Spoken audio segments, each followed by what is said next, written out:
Hello বন্ধুরা, তো দেখো আমরা চলে এসেছি ওই খেলা দেখতে এসেছি। তারপর এখানে একটা পার্ক মতো আছে, ঘুরতে এসেছি। তো এখানে একটা খরগোশের ঘর আছে, তো এসেছি। দেখো জায়গাটা ভীষণ সুন্দর, তাই না? জায়গাটা খুব সুন্দর। দেখো খরগোশগুলো কিউট কিউট। অনেকগুলো আছে। হ্যাঁ, ভাবছে খাবার দিতে এসেছি আমরা। আহারে, ওদের ঘাস ছিঁড়ে দিতে হবে। জানলে নিয়ে আসতাম। কেউ দেবে না। এই একটা ইয়ে কালার নাকি, ওর কালার হয়ে গেছে। কোনটা?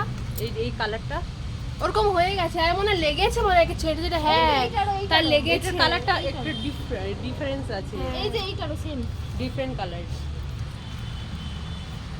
তো সবাইকে টাটা, বাই বাই। খরগোশ দেখতে আসছি এখানে।